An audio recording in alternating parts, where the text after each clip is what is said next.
Welcome to Just Thinking. This is Mary Greendale. The title of this show grew out of a lifetime of curiosity about many different subjects.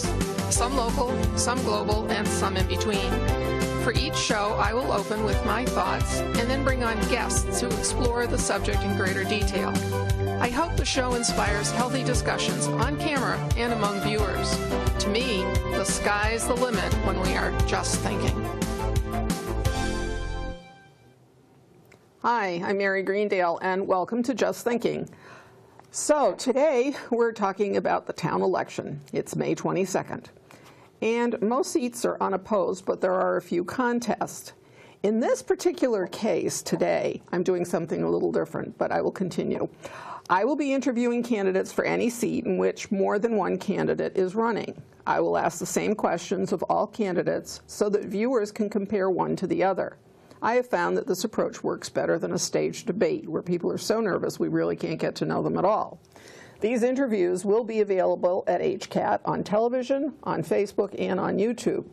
In today's case, we have a write-in candidate. This is a situation where no one took out papers for the Board of Health. As a result, no one's name appears on the ballot.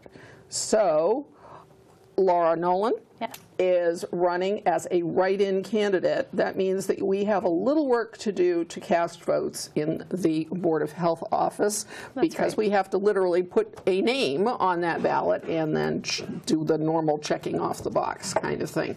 Fortunately, the laws in Massachusetts have changed so that the intent of the voter is accepted. It used to be that if you didn't get it in there exactly right, they didn't count the vote, but thankfully that's a little bit easier now. So, Laura, welcome. Thank you very much. Thank you for running, because it's always so sad to see this empty spot.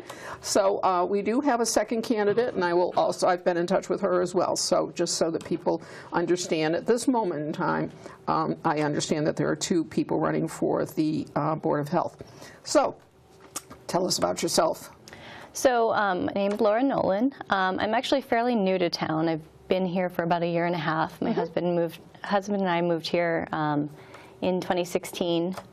We have two dogs, and on the weekends I'm a gardener and a hockey player. I'm also pretty excited about the Bruins Game 7 tonight, so I'll be watching that for sure. In my day job, I'm a water resources engineer, so I deal with municipalities and I design and plan for different water infrastructure projects. Interesting. You could be wow, that's a real asset, isn't it? Now, let me ask you about the dogs. What have you got?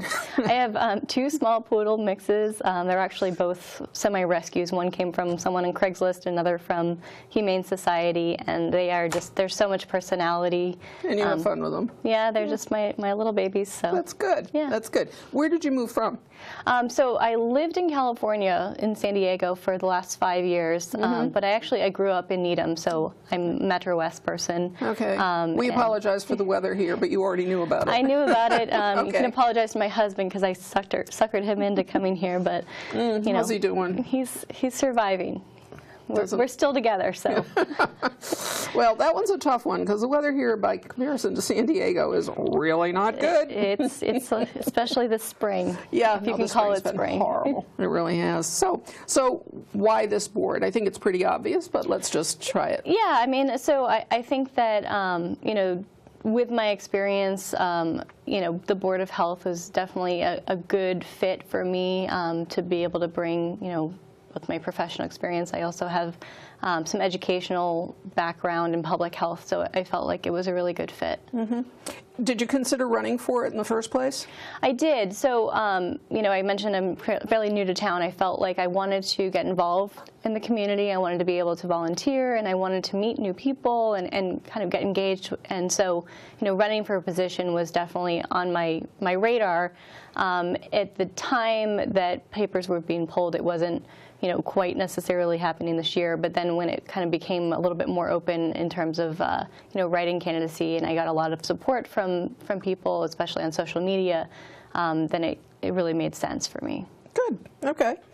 So specifically, what is it in your work that will be helpful in this committee? Sure. So I mentioned I'm a water resources engineer, so a lot of people kind of question what that is. So I'm involved in planning, designing, and constructing various infrastructure projects. So it could be anything from, water treatment plants, water pipelines, also wastewater, pump stations. I do a lot of integrated planning. And so having that background and having worked with a variety of different municipalities from, large communities, like Worcester and Springfield, down to small communities. I actually work in Medway as well. They're one of my clients. And so, I have a good sense of kind of the different challenges that, municipalities face. And at the same time, I mentioned my educational background. So my master's is actually in infrastructure planning and management.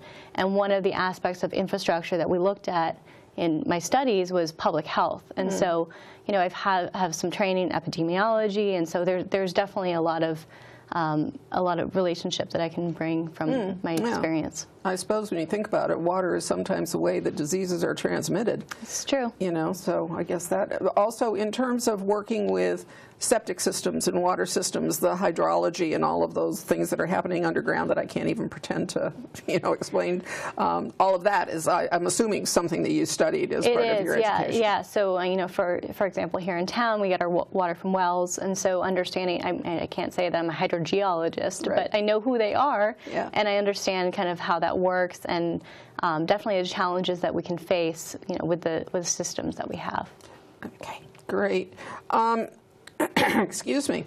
What do you want to accomplish as a member of this committee in your first term? And that's the hardest one, because you don't know anything and there's not very much time by the time you figure it out. Yeah, I do have to say that, I want to learn a little bit more about kind of what the challenges are, and I think that there's definitely some things that I can accomplish in terms of education and being a resource to the board.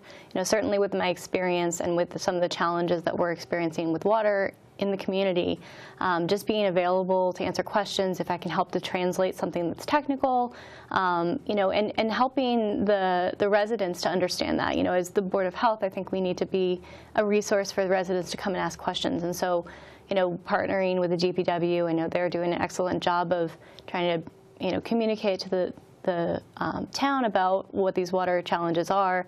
And so I think the Board of Health and helping that communication is something that I can work to accomplish. Okay. How do you think you'll measure your own success for your own satisfaction? I'm not sure if there's a metric for that. I do think that it's going to be more of, kind of reaching out to the community and getting some feedback directly from people on how they feel like they're getting their information from the board. I can say, for example, just my candidacy and having people understanding my background and asking me some questions already has given me a little bit of feedback in terms of being right fit for this job, because I think people are seeing that education and my experience and kind of seeing how that really works in. So I am getting some positive feedback already, and so without having a metric to measure necessarily, I do think that getting the feedback from the community is going to be important. Do you work with the Wetlands Act and all of that kind of thing as well? Well, then, yes, you will spend a lot of time on that in Holliston. Now, Holliston had cranberry bogs at one time, if you don't know. Yeah. So, we have plenty of water in wetlands. Yeah. So what worries you the most about the Holliston, as far as the Board of Health is concerned? Is there something that you see? I think it comes down to education. I think for me, and I think for a lot of residents, there's so much out there that people, especially on social media, there's a lot of misinformation that gets disseminated and it goes viral or whatever. And it's all believed. Exactly. And so I think that, having, getting education out there and making sure that people are getting the right information, or feeling like they can at least go ask a question rather than just posting it on Facebook or social media and just saying, hey, someone else tell me the answer to this. So I think that's going to be a big challenge to try to overcome that convenience that social media provides. That's a great point. That's been one of my real frustrations, is it takes just as it doesn't take any more time to do that than to shoot an email or pick up the phone and call. But boy, they choose to do it on anyway. Yep. So, do you think that the work of the Board of Health right now is transparent to taxpayers? So I think that there's definitely, a lot of transparency in terms of what's available, on the website. Just like I said, as a newcomer to town, trying to understand what those challenges are, I was able to easily go and access, meeting minutes from past meetings and agendas. Certainly having the meetings being open, people can go and attend them. Scott is the health agent, is a full-time job. He's available, so people can walk into the office at any time. So I think having that, accessibility helps with the transparency. But there's always work to be done. There's trying to help to pull some of the communication out of people. So rather than waiting for them to come to us to ask the questions, maybe it's reaching out to them and disseminating more information, finding ways, if social media is the way to go, finding ways to communicate. So I think that might help with the transparency. I have talked to other office holders and suggested, your board could have its own Facebook page. Right. And then at least you can control what the information is. Yeah, absolutely. Which is better than doing it on, some of the other pages. Sure. So, yeah. Anyway, is there anything that the community should do to raise its visibility as opposed to its transparency, which is about your processes and what you offer and that kind of stuff, but just that sort of self-promotion kind of thing? What do you think they could do? Is there anything that comes to mind? Well, I think the board's doing a great job right now with some of the promotions they have going on, like, the rabies clinic and the flu vaccines that I offer. So I think that those are getting out at, certain points within the year. I think, like I said earlier, partnering with the DPW, especially about this water issue, because it's such a hot topic right now within the community, and making sure that, DPW is absolutely, they're the ones operating the system, but the Board of Health can help to, facilitate the messaging if that's important or if that needs to be done. Yeah. I think that that's the way to go. Okay. And what do you think is the biggest challenge for the Board of Health in general? Yeah. Well, I don't want to talk about water too much, so obviously that's certainly one of the biggest challenges. The environment as a whole, I think in this day and age is facing an onslaught of challenges. Yeah, from all perspectives. Water, as a kind of a pass-through community where we've got traffic going through on 16, commuters going through, and I can tell you as a resident, the amount of trash that I find in my front yard. I live right on the Route 16, so that concerns me. That's something that I think, maybe we kind of take for granted, like, oh, people litter, but it does. It impacts the environment. Yep, no, it does. And then we've got, we've also got the challenge of kind of living with the ghosts of our past, and so this that comes up when we talk about water and the vulnerability of our supply. Yep. There was history of various chemical releases and different industries that were operating within the town, and we're still living with that now. And so that's where I think trying to hold people accountable and to make sure that we're getting the support we can from the state is another kind of really important piece of this puzzle, where protecting the environment, we can only do so much with what we have right now, especially as a small community. So let's work on getting those resources and trying to figure out how we can fix it. Yeah, there used to be more resources available, there's no question, but I think that there are still some available, and I also think that there may be ways to partner with other organizations or communities. Who knows? You have to be creative, I will admit, and it takes a little exercise and work, but we do have some sites that really need remediation. Absolutely. They really need attention. Yeah. The other thing is, was it on social media the other day asking about what were the things that we thought somebody could do to improve the environment themselves? And it was just an interesting question. And my pet peeve has to be lawn pesticides and fertilizers and that kind of stuff. The monoculture of having a lawn. Yeah. Not that I don't have a lawn, I do. It's a little more weedy than some maybe, but sure. Those are the kinds of things that the Board of Health can participate in. Absolutely, and people understanding what their footprint is. As a septic community, that's another kind of point that people need to understand. What they're putting down their drains is staying in their yards. Yeah. So, you know, all the shampoos and the detergents that you're using, you know, yeah, they're getting treated through your septic system, but ultimately something's getting through, and it's going to end up in the environment one way or another. And so, you know, it's just something that people need to be more aware of, more cognizant of what their footprint is. Yeah, and I haven't thought of it in the terms of the footprint, but I do know that a lot of communities, of course, use sewers, and that's a whole other history.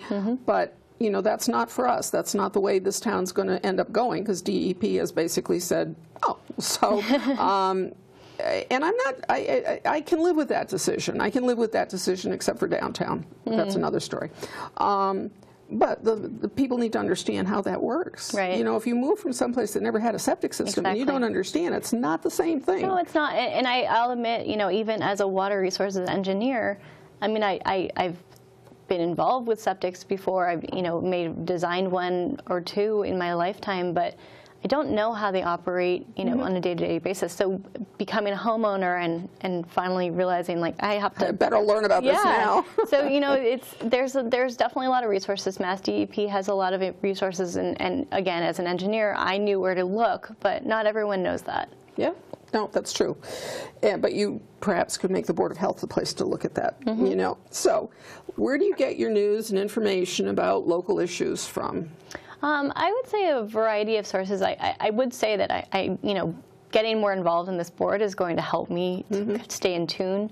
You know, I do attend public meetings, you know, Board of Selectmen meetings, rate hearings, town meeting.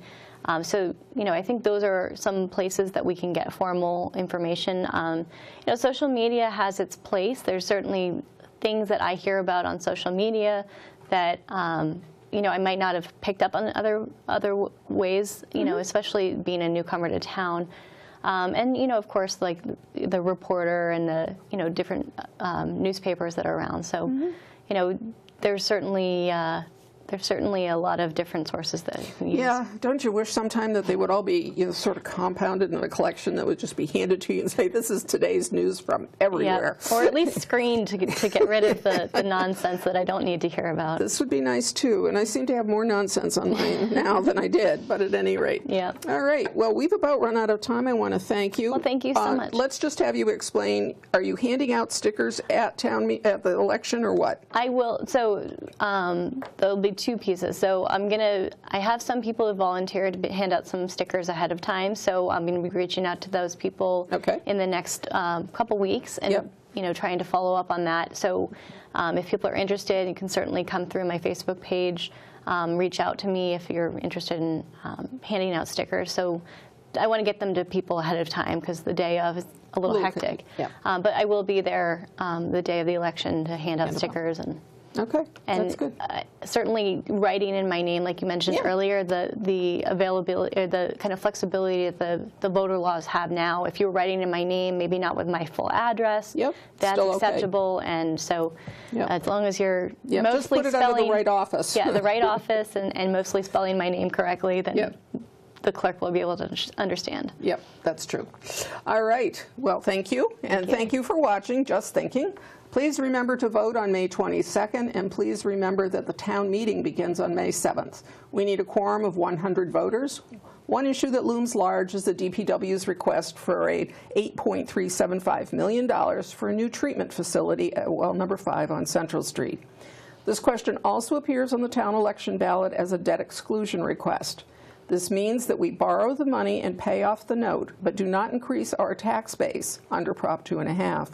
It is a once-and-done debt. It must pass at the town election in order to move forward. Please participate at both the election and town meeting. Thanks, and I'll see you there. Bye.